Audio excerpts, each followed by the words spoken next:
Hello and welcome to another Modurol video. This is MT32 in our series of videos detailing how we converted our automatic Jaguar XK8 to manual. My name's Damien, by the way. So in this video we're going to look at adding the gear position sensor. Now this is a video really I'm writing to Glenn, who's the guy who's developed the manual control module, and he needs this gear position sensor in order to make that work. So I've been working with Glenn to try and develop something because his solution wasn't completely satisfactory, and this video is basically all about that. So I'll split it down into sections. So first of all we'll talk about why we need the position sensor, then Glenn's original position, the clearances around the gearbox, which are the main issue. Then we'll talk a little bit about the Land Rover version of this gearbox, the S6-53, and then we'll look at idea number one. These are the ones I really want to discuss with Glenn, and idea number two. And then I thought it was best to do it via video, and why not share it with you. And then finally talk about how we can develop one of those ideas further. So I'm really interested in Glenn's feedback in particular, but anybody else who's got feedback, it can only help.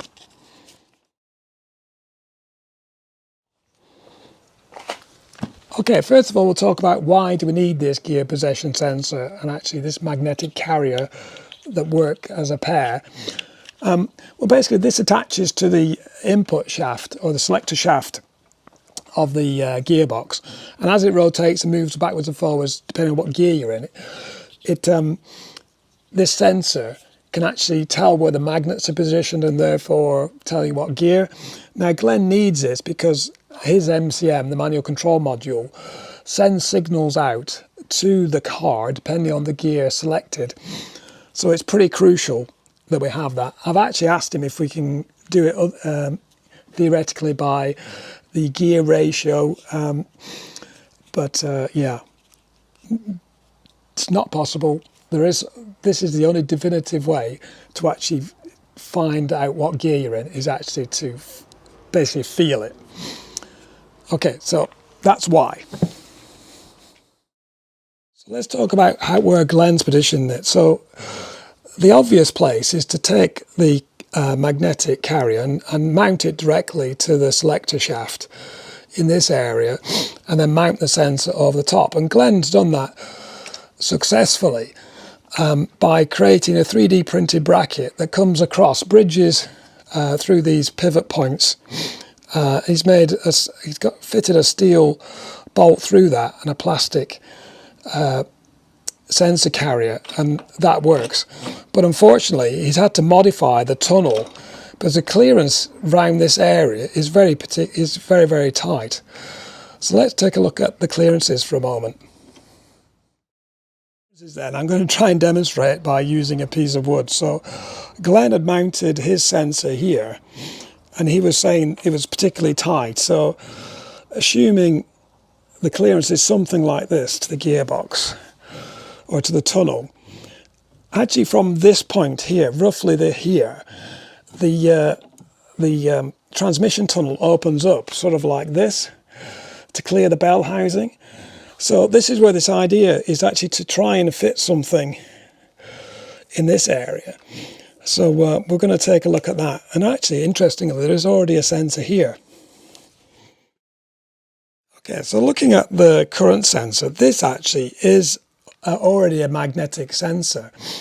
And actually, it's only used to sense neutral on this version of the S6-53 gearbox. But actually, this gearbox is also used in the Land Rover Discovery, albeit with different outer casings. And in that particular gearbox, this identical sensor is used in this position.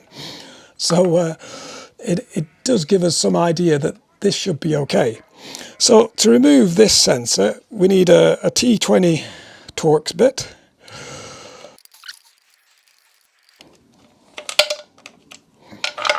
So there you go. There's the location. So ideally, this sensor wants to locate directly over the top. I'm going to show you.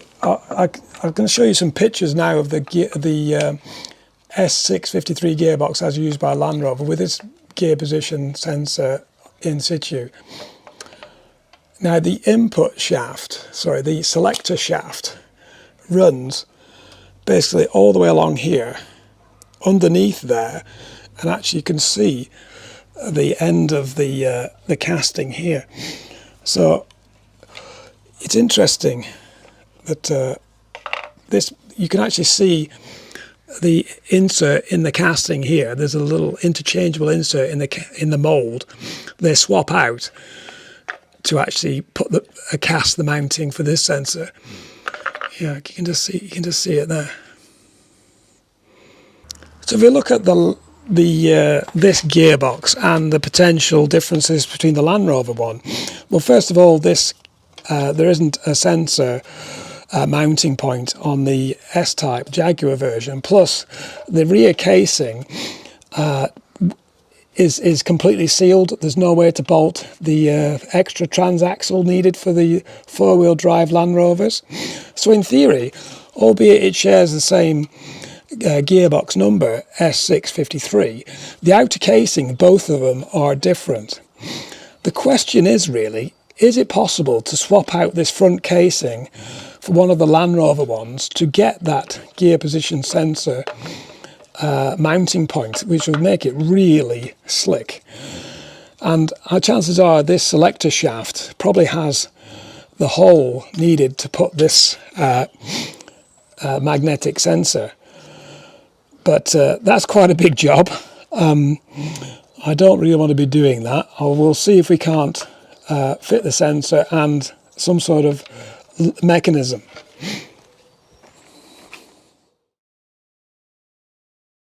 So idea number one is, why can't we, assuming this magnetic carrier is already under there in the casting, I can't imagine ZF developing two versions of this. Could it be the one that is actually under there? So would actually bolting this directly over the top actually do the job? I could maybe machine a little bit away to get it really snug. So idea number one is actually just bolt it straight over the top and try and sense the magnetic carrier that's already existing. So I don't know what you think of that, Glenn. I've got a feeling you've already thought of that and tested it, but please let me know. If you're interested, you can feel the, I don't know if you can see that screw is being held by the magnet underneath. Now if I try and change gear, you'll see that move.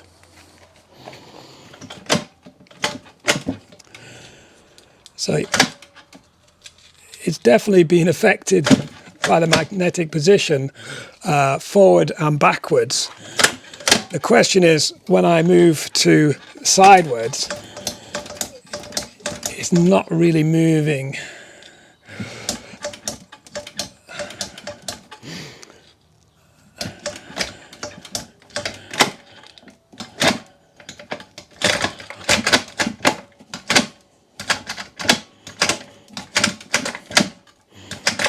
It does a little bit. So I'm not sure whether this is actually underneath. Maybe it is, maybe it isn't. But there's definitely some pair of magnets under there, or there's some big magnets under there, because you can see that screws are able to move around. So that's idea number one.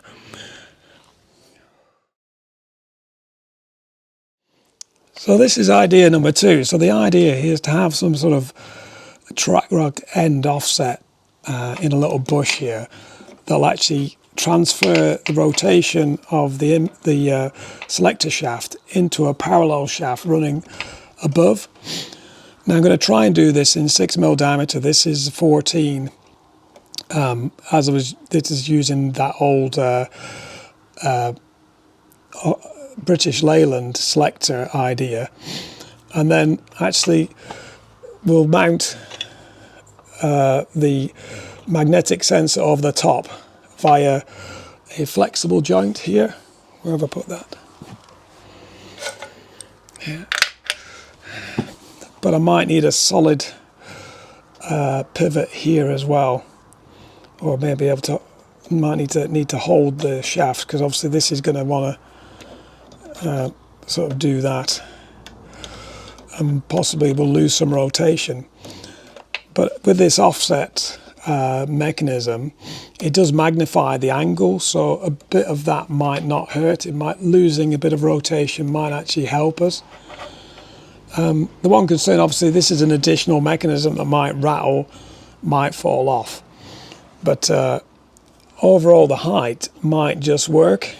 So if we take that piece of wood again, we're a bit tight here. As I say, we're going to try and do this in 6mm, but if we sort of come up here, I think we're going to be clear. It's going to clear the tunnel. So anyway, so at the gear position end, I'll show you what we've done here. So I'll show you this end. So here, this actually is the old gear position center adapter I used from the last version of the Tremec gear position under the selector mount. You can see it's got captive nuts here, which is needed to bolt it to the top. And we've also then made this sort of packer, and we've put a 6mm shaft through here to try and reduce the height. And then underneath that there's a plate that fixes through the two original sensor holes.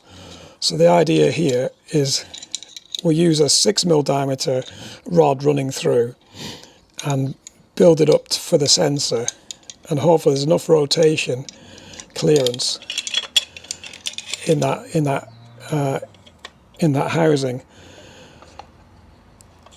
Sorry, if you look at the plate here, there's enough clearance underneath here for us to bolt on. I'll show you the side view.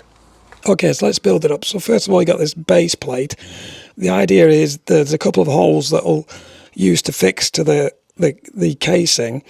There's enough clearance underneath to have a nut. I'll probably weld these to the back of the plate to make it slightly easier. So that drops on first, line up with the holes. I'll put the screws in just to get it started.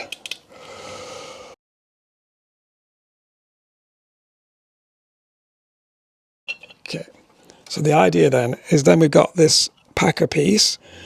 So the idea here is that instead of what was the larger diameter shaft, I've brought it down to the minimum 6mm, but I'm going to have to try and get a oil-light bush in here. So we may need to split this in half to drop a bush in so we can retain the bush, keep it rigid. I've put a location both sides, but we may cantilever the rod on the sensor and build it up out here. But that basically drops over the top. That gives a bit more height, or the correct height to the sensor, and then the actual adapter plate with the captive nuts then sandwiches over the top. So you can see I may end up with a 3-layer sandwich of 3D printing. But that's basically how it builds up. So the idea, if we look inside, put the packer piece on top, and then the magnetic sensor is going to sit around there. You can see it's a bit tight to the screws. I think it's the other way around actually. We'll sit that centrally. I may need to try something to get this position of the sensor away from that magnet, and then the sensor sits on top. What's interesting, I might be able to move the sensor over a little bit, because we do have more height under here, but obviously not at the base. The sensor moves 24mm overall, so it needs to move 10mm this way. If I get away with this boss, I can maybe get another 10mm, so I could offset the base 10mm, cut that off, as I say, elongate that, maybe create this sort of a triangular effect. And yeah, there's lots of development ideas based on this, but I'm actually ordered a 6mm universal joint for here and a 6mm tie rod end. And I'm going to order some stainless steel 6mm rod, and we'll have a play around with that. I'll need to 3D print something to hold that onto a 6mm rod as well. Anyway, so how am I going to develop this further? Well, first of all, I need to sort out this sort of lever mechanism at the selector shaft end, get that as low as possible, still giving us enough rotation at the sensor. As I say, so I've got to buy a piece for that, a new universal joint, and then develop this end. So I think the best thing to do is try and move the sensor over as far to left as possible, so obviously the clearance to the gearbox becomes